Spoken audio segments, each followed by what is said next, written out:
I probably had about 2 years left before I retired. I was out and doing a non-deployable unit, like a coordinator kind of recruiting thing for Spec Ops community. And I went to that Wild at Heart that John Eldridge puts on, but it was from a satellite church. And I went to that, and it was kind of an ultimatum for the relationship I was in. So it was kind of like, okay, sure, I'll go. And I was a naysayer. I was like, I don't want this Jesus stuff. I don't want this. This is ridiculous. And I just started seeing guys like they would just start talking, like they were showing. He was really good showing, father wounds, like the heart of a man, like things that I really didn't know anything about. I never heard about it, right? Yeah. Like, we don't know what we don't know. And all that thing, and like how we're built to be the hero, and John talks about this all the time. He's really good about it, and how females are like kind of like the princess to be rescued, stuff like that.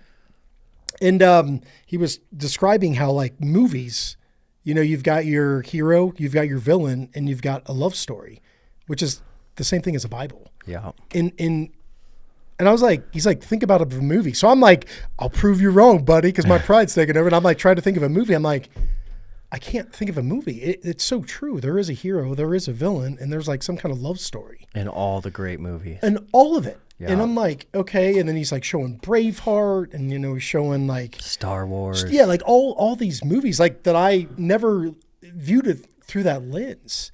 And I just started seeing that. I'm like, okay, there's something here. Like, okay, maybe there is something to, and I don't mean this any disrespect, but like to this Jesus character. I didn't know he was, when he came down, full man, full God. I didn't understand it. I was only knew what I was given or would pay attention to, which was a very weak man, to be quite honest with you. Petting a lamb under a tree in shade, right? Because maybe the sun was too hot. I don't know. Yeah. But that's not who he is. And then I prayed earnest, like with my whole heart. And just like sun was coming up and like started hitting me over the trees when I was by myself in this field. And it just like warmed my body, not like a natural sunlight does. And I just like started crying, started tearing up. And I'm like, okay, let's wipe this up before I see people, right? Pride again.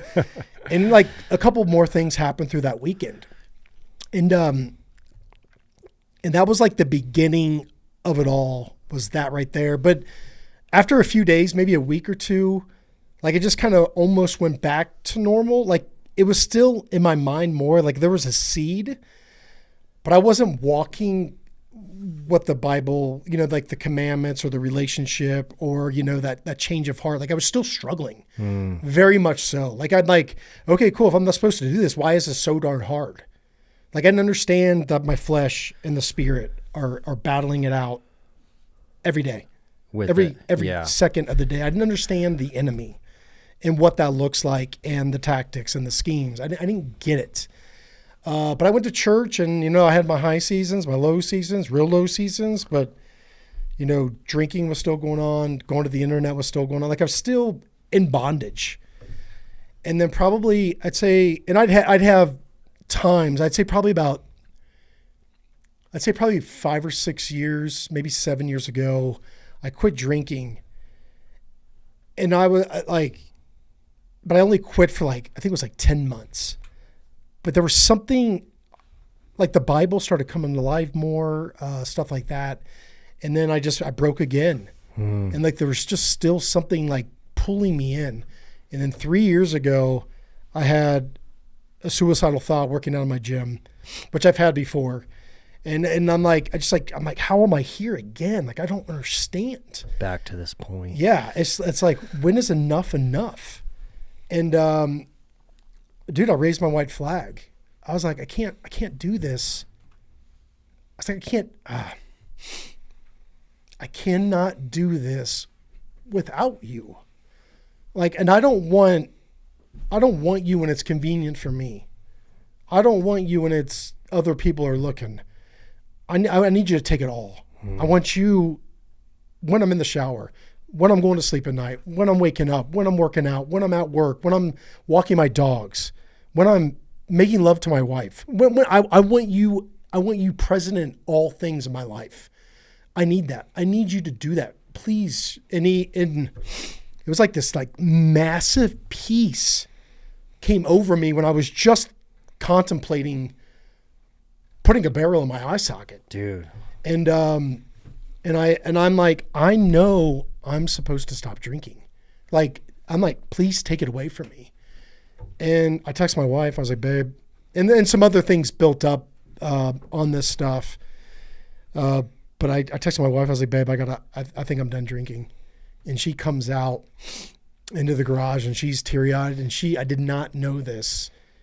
At that moment, that same minute, she was in our closet, like face down, praying for like just relief, I guess you could say, for